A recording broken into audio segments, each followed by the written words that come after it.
बहिष्कार और असहयोग दो ऐसे शस्त्र हैं जो गुलामी के हर पहाड़ को तोड़ सकते हैं। इसके आगे हम चलेंगे तो विषय भी बदलने हैं हमको। आप में से मैथमेटिक्स पढ़ने वाला कोई विद्यार्थी यहां बैठा हो जिसने एमएससी मैथमेटिक्स किया हो, उसके लिए मैं कहना चाहता हूं कि मैथमेटिक्स में हम इतने विषय पढ़ते हैं जो जिंदगी में कभी काम नहीं आते।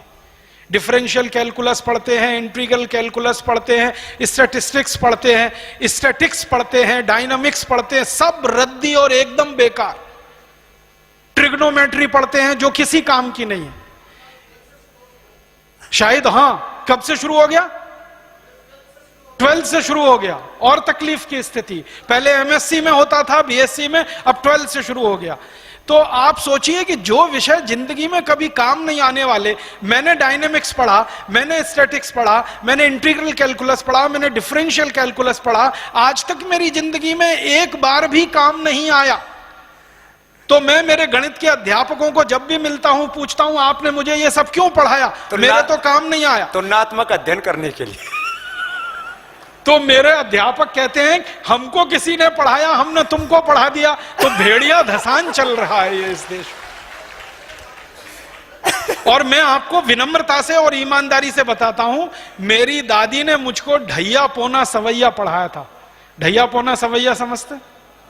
ये पुराने गांव के लोग ही पढ़ा सकते हैं, आजकल कॉन्वेंट वालों को तो कुछ समझ में नहीं आता ढैया पोना सवैया। मेरी दादी जो कभी स्कूल नहीं गई, किसी कॉलेज में नहीं पढ़ी, एकदम हरफ निरक्षर, काला अक्षर भैंस बराबर अगर आप उसको कहना चाहें तो कह सकते हैं, उसने मुझे ढैया पोना सवैया के पहाड़े सिखाए और वो रोज मेरे जिंदगी में काम आते हैं, हर समय मेरी जिंदगी में काम आते हैं। दादी स्वर्गवासी हो गई है तो भी मेरे काम आ रहे हैं और अगले जब तक मैं जिंदा रहूंगा मेरे काम आए।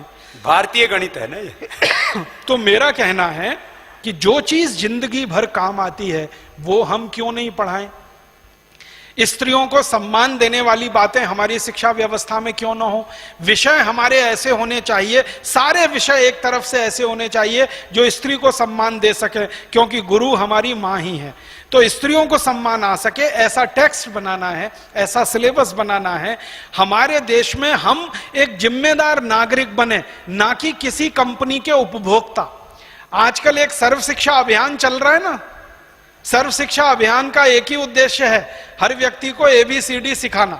और एबीसीडी सिखाने के पीछे उद्देश्य क्या है? टीवी पर आने वाले विज्ञापन वो पढ़ सके, L for Lux, P for Pepsi, C for Coca Cola, ये बताना उसको। एबीसीडी बताने के पीछे एक ही उद्देश्य है और कोई उद्देश्य नहीं। वो कहते हैं ना साक्षरता साक्षरता साक्षरता, शिक्षा की बात नहीं करते, साक्षरता की बात करते हैं, ताकि विज्ञापनों में फर्क आप पढ़ सकें और एक अच्छी कंपनी के अच्छे उपभोक्ता बनकर अपनी जेब कटवा सकें और उस कंपनी की लूट बढ़ा सकें। तो हमें पूरी शिक्षा व्यवस्था जो कंज्यूमर बनाने के लिए मैकॉले हमारे यहां छोड़कर गया, इसको बदल देना है और एक जिम्मेदार भारतीय नागरिक बनाने की शिक्षा व्यवस्था हमें लानी है।